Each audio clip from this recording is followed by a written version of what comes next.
الحمدللہ وکفا وسلام علی عبادہ الذین اصطفیٰ اما بعد فاعوذ باللہ من الشیطان الرجیم بسم اللہ الرحمن الرحیم ولا تقولوا لمن يقتل في سبیل اللہ اموات بل احیاء ولکن لا تشعرون۔ حضرات گرامی، اسلام اللہ جل جلالہ کی طرف سے مسلمانوں کے لیے عظیم تحفہ ہے، عظیم نعمت ہے۔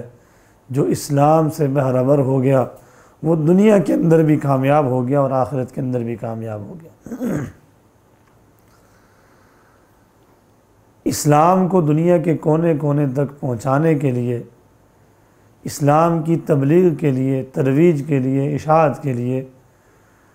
حضور علیہ السلام کے دور سے لے کر آج تک اکابر، اسلاف، صحابہ اور علماء محنتیں کرتے چلے آ رہے ہیں۔ جو آدمی دین کی محنت کرتے کرتے دنیا سے چلا جاتا ہے وہ گویا کہ اللہ اور اللہ کے رسول کے نزدیک دنیا کا کامیاب ترین انسان ہے، اور جو اسی محنت میں اپنی جان آفری کے سپرد کر دیتا ہے تو اللہ جل جلالہ نے اس کا یہ جان دینا اتنا پسند فرمایا کہ اسے شہادت کے نام سے موسوم کیا، اس کی موت کو، اور یوں فرمایا وَلَا تَقُولُوا لِمَنْ يُقْتَلُ فِي سَبِيلِ اللَّهِ أَمْوَاتٌ، کہ جو اللہ کے رستے کے اندر اللہ کے دین کی سربلندی کے لیے کوشش کرتے ہوئے اپنی جان آفری کے سپرد کر دے اور اللہ کے دین کو دنیا کے اندر رائج کرنے کے لیے اپنے آپ کو پیش کرے، ایسا آدمی اگر اللہ کے رستے میں قتل کر دیا جائے تو انسانوں کو یہ بھی اجازت نہیں ہے کہ آپ اسے مردہ کہیں، بل احیاء، یوں فرمایا بل احیاء، بلکہ یہ زندہ ہے، ولکن لا تشعرون، آپ اس کا ادراک نہیں رکھتے۔ تو شہادت مسلمانوں کے لیے عظیم نعمت ہے، شہادت مسلمانوں کے لیے اللہ کی طرف سے ایک تمغہ امتیاز ہے، تحفہ ہے۔ یہی وجہ ہے کہ حضور علیہ السلام اس تحفے کو اور اس تمغہ امتیاز کو، اس رتبے کو حاصل کرنے کے لیے نبوت کے درجے پہ فائز ہونے کے باوجود طلب فرماتے ہیں، اور فرماتے ہیں کہ میرا دل یہ چاہتا ہے کہ میں اللہ کے راستے میں قتال کروں، اور قتال کرتے کرتے مجھے قتل کر دیا جائے، پھر اس کے بعد ثم احیا، پھر اس کے بعد مجھے زندہ کیا جائے، ثم اقتل، پھر مجھے قتل کیا جائے، ثم احیا، پھر مجھے زندہ کیا جائے، پھر قتل کیا جائے۔ تو حضور علیہ السلام اس رتبے کو اور اس درجے کو حاصل کرنے کے لیے بار بار تمنا کر رہے ہیں۔ فاروق اعظم سیدنا صدیق اکبر رضی اللہ تعالیٰ وہ بھی تمنا کرتے ہیں، فاروق اعظم رضی اللہ تعالیٰ وہ بھی تمنا کرتے ہیں۔ گویا کہ جو مسلمان ہیں، مسلمان اس کی تمنا کرتے ہوئے نظر آتے ہیں کہ ہمیں اللہ جل جلالہ شہادت کا رتبہ نصیب فرمائے۔ تو اب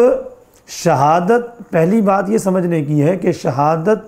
کوئی زحمت نہیں ہے، شہادت کوئی مصیبت نہیں ہے، شہادت کوئی پریشانی نہیں ہے، بلکہ شہادت تو ایک تحفہ ہے اللہ کی طرف سے۔ اور ہم نے بہت سارے لوگ دیکھے کہ جن کی اولاد ملک کے دفاع کے لیے شہید ہو گئی،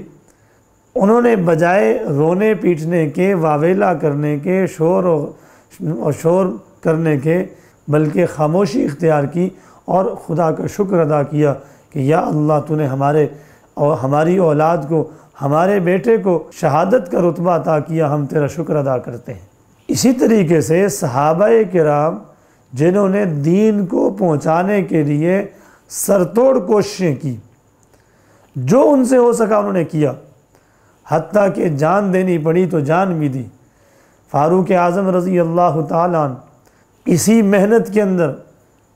یکم محرم الحرام کو جام شہادت نوش کر گئے۔ سیدنا عثمان غنی رضی اللہ تعالیٰ عنہ 18 ذی الحج کو جام شہادت نوش کر گئے۔ دیگر اسی طریقے سے صحابہ کرام کی تاریخ بھری پڑی ہے شہادتوں سے۔ اسی طریقے سے 10 محرم الحرام آ رہا ہے، تو 10 محرم الحرام کو جناب سیدنا حسین ابن علی رضی اللہ تعالیٰ عنہ نے اسلام کی خاطر، اسلام کی سربلندی کے لیے اور اسلام کی حفاظت کے لیے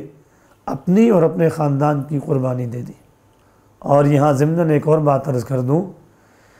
کہ حضرت حسین رضی اللہ تعالیٰ عنہ نے خروج کیا، کس کے خلاف خروج کیا؟ یزید کی حکومت کے خلاف خروج کیا۔ کیوں؟ اس لیے کہ انہوں نے یہ سمجھا، انہیں یہ معلوم ہوا کہ یزید کی حکومت وہ مناسب نہیں ہے اور مسلمانوں کے حق میں بہتر نہیں ہے، اس کے خلاف انہوں نے خروج کیا۔ اس سے یہ بات ثابت ہوتی ہے کہ حضرت ابوبکر صدیق رضی اللہ تعالیٰ عنہ جب مسلمانوں کے خلیفہ بنے تو وہ اس کے اہل تھے اور وہ نیک انسان تھے، مسلمان تھے اور امیر المومنین تھے، مسلمانوں کے امام تھے۔ یہی وجہ تھی کہ نہ حضرت علی رضی اللہ تعالیٰ عنہ جو شیر خدا تھے، نہ انہوں نے اور نہ ان کے بیٹوں نے، حضور کے نواسوں نے ان کے خلاف خروج کیا۔ ان کے بعد جب حضرت عمر فاروق رضی اللہ تعالیٰ عنہ خلیفہ بنے تو پھر بھی انہوں نے آ کے ان کے ہاتھ پر بیعت کی۔ اس کے بعد عثمان غنی رضی اللہ تعالیٰ عنہ جب خلیفہ بنے تو پھر انہوں نے آ کر ان کے ہاتھ پر بیعت کی۔ پھر حضرت علی رضی اللہ تعالیٰ عنہ خلیفہ بنے،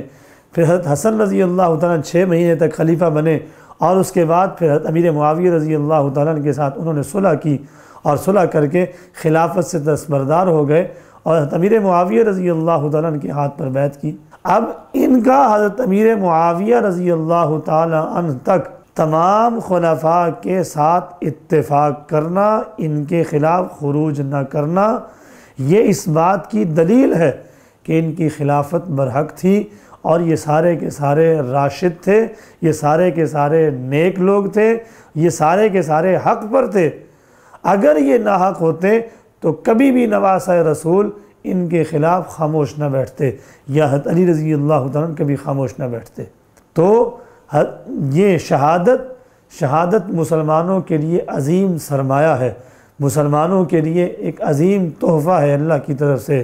میں اور آپ ہر وقت اس تمنا میں رہتے ہیں کہ اللہ جل جلالہ ہم سب کو شہادت، جب بھی موت آئے شہادت کی موت نصیب فرمائے۔ جب بھی ہم نے مرنا، ہر انسان نے مرنا ہے، آج نہیں تو کل، کل نہیں تو پرسوں، ایک نہ ایک دن ہم سب کو اس دنیا سے جانا ہے۔ تو جب بھی جانا ہے تو ہماری خواہش یہ ہے کہ اللہ ہمیں شہادت کی موت دے اور شہادت کی موت لے کر دنیا سے چلے جائیں۔ تو صحابہ کرام رضوان اللہ تعالی علیہم اجمعین، ان کی بھی یہی تمنا تھی۔ حضرت حسین رضی اللہ تعالیٰ شہید ہوئے،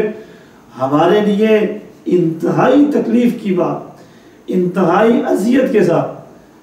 حضرت عثمان غنی رضی اللہ تعالیٰ بھی اسی طریقے سے شہید کیے گئے، پیاسے رکھ کر۔ حضرت عثمان غنی رضی اللہ تعالیٰ کو بھی اسی طرح قید کر کے کئی دن کے محاصرے کے بعد انہیں بھی شہید کیا گیا۔ حضرت حسین رضی اللہ تعالیٰ کو بھی اسی طرح محاصرے کے بعد پیاسا رکھ کے شہید کیا گیا۔ لیکن اس شہادت کے اوپر ہم صف ماتم نہیں بچھائیں گے، ہم نوحہ نہیں کریں گے، ہم اس کے اوپر پریشانی کا اظہار نہیں کریں گے۔ وہ اسلام کے اور مسلمانوں کے ہیرو تھے، مسلمانوں کے لیے سرمایہ تھے، مسلمانوں کے لیے انہوں نے اسلام کو پہنچانے کے لیے دنیا کے کونے کونے تک قربانی دی۔ اللہ جل جلالہ اپنے شاعر شان انہیں بہترین بدلہ عطا فرمائے، اور ان کے لیے اللہ جل جلالہ بہترین تحفے اور تحائف اللہ جل جلالہ انہیں عطا فرمائے۔ اور وہ تو ویسے بھی کامیاب لوگ تھے، جب شہادت کی موت بھی لے کر چلے گئے تو گویا کہ یوں کہا جائے کہ سونے پہ سہاگا، کہ انہوں نے بہترین جو ہے وہ دنیا کا تمغہ امتیاز حاصل کیا اور دنیا سے تشریف لے گئے۔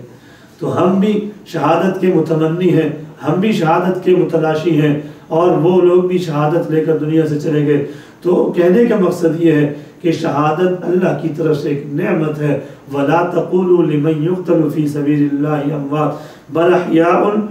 أَحْيَاءٌ وَلَكِنْ لَا تَشْعُرُونَ، کہ جو اللہ کے راستے میں قتل کر دیا جائے، جو اللہ کے راستے میں جس کو شہید کر دیا جائے، تو وہ اسے تم مردہ تصور مت کرو، اسے تم مردہ مت کہو، بلکہ وہ تو زندہ ہے وَلَٰكِن لَا تَشْعُرُونَ، ہاں تم اس کا ادراک نہیں رکھتے ہو، اسے اللہ نے کیسی زندگی عطا کی ہے، اسے اللہ نے کیسی نعمتیں عطا کی ہیں۔ اللہ جل جلالہ سے دعا ہے کہ اللہ جل جلالہ ہم سب کو